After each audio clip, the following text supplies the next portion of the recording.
Hi നമസ്കാരം, ഞാൻ Rakesh M G ടിപ്സിലേക്ക് എല്ലാവർക്കും സ്വാഗതം. എല്ലാവരും സുഖമായിട്ടിരിക്കുന്നു വിശ്വസിക്കുന്നു. ഇന്ന് ഞാൻ പറയാൻ വന്നിരിക്കുന്ന ടോപ്പിക് എന്ന് പറഞ്ഞാൽ, പലരും സെക്കൻഡ് ഹാൻഡ് വാഹനം എടുക്കുന്ന സമയത്ത് ഏറ്റവും കൂടുതൽ നോക്കുന്ന ഒരു കാര്യം റീസെയിൽ വാല്യൂ ഉള്ള വാഹനം ഏതാണോ ആ വാഹനം എടുക്കാനായിരിക്കും എല്ലാവരും, അല്ലെങ്കിൽ ഒട്ടുമിക്ക ആൾക്കാരും ശ്രമിക്കുന്നത്.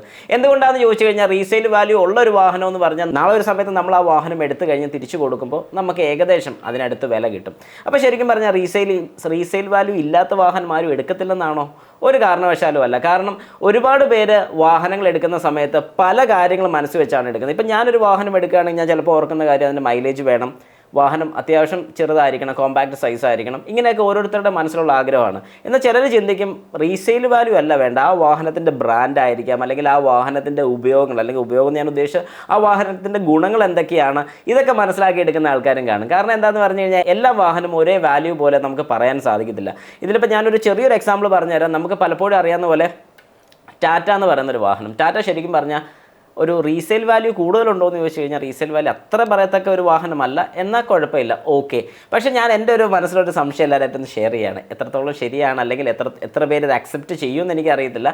എന്നാൽ എൻ്റെ ചോദ്യം ഇതാണ്, അതായത് നിങ്ങൾ എത്ര പേര് കണ്ടിട്ടുണ്ട് ടാറ്റയിൽ വർക്ക് ചെയ്ത് എത്ര പേര് ടാറ്റ വാഹനം യൂസ് ചെയ്യുന്നുണ്ട്? ജസ്റ്റ് ഒരു സംശയം പറഞ്ഞതേ ഉള്ളൂ, ഒരു കോമഡി ആയിട്ട് എടുത്താൽ മതി. പക്ഷേ എന്നാലും ഒരു റീസണബിൾ ആയിട്ടുള്ളൊരു ചോദ്യമാണെന്ന് എനിക്ക് തോന്നിയുകൊണ്ടാണ് ഞാൻ ഈ ഒരു ചോദ്യം ചോദിച്ചത്. ഓട്ടോറിറ്റീസ് വേറെ ഒന്നും കൊണ്ടല്ല, മാരുതി വർക്ക് ചെയ്തിരുന്ന ഞാൻ ഏകദേശം 10 വർഷമായിട്ട് അവിടെ വർക്ക് ചെയ്തിട്ട് അവിടെ ഉണ്ടായിരുന്ന ഒരു 99% പേരുടെ കയ്യിലും മാരുതി തന്നെയായിരുന്നു.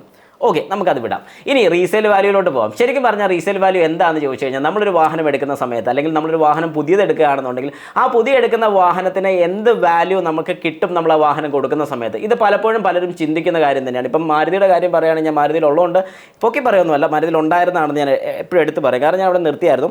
അപ്പോൾ ഈ മാരുതി വാഹനത്തിന് നല്ല റീസെയിൽ വാല്യൂ ഉണ്ട്. കാരണം എന്താണെന്ന് പറഞ്ഞാൽ, പാർട്സ് അവൈലബിലിറ്റിയും സർവീസ് അവൈലബിലിറ്റിയൊക്കെ വളരെ കൂടുതലുണ്ട്.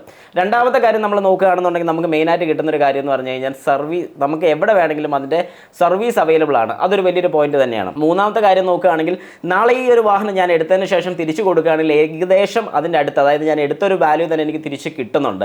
അതും ഈ ഒരു റീസെയിൽ വാല്യൂവിനെ ബാധിക്കുന്ന ഒരു കാര്യം. അതുകൊണ്ടാണ് നമ്മൾ എപ്പോഴും ഒരു പുതിയ വാഹനം എടുക്കുകയാണെങ്കിൽ, അല്ലെങ്കിൽ ഏതെങ്കിലും ഒരു സെക്കൻഡ് ഹാൻഡ് വാഹനം എടുക്കുകയാണെങ്കിൽ, റീസെയിൽ വാല്യൂ ഉള്ള വാഹനം എടുക്കുകയാണെങ്കിൽ, നാളെ ഒരു സമയത്ത് ആ വാഹനം തിരിച്ചു കൊടുത്താൽ ഏകദേശം നമ്മൾ മേടിച്ചതിൻ്റെ അടുത്ത് വില കിട്ടുകയാണെങ്കിൽ തന്നെ നമുക്കൊരു നഷ്ടവും പറയാനില്ല. അതുകൊണ്ട് റീസെയിൽ വാല്യൂ നോക്കി എടുക്കണമെന്ന് ചോദിച്ചു കഴിഞ്ഞാൽ അങ്ങനെ എടുക്കുന്നത് നല്ലതായിരിക്കും എന്ന് എൻ്റെ ഒരു അഭിപ്രായത്തിൽ ഞാൻ പറയുകയാണ്. നിങ്ങളുടെ അഭിപ്രായം കൂടെ ജസ്റ്റ് ഒന്ന് കമൻറ്റ് ബോക്സിൽ കമൻറ്റ് ചെയ്യുക.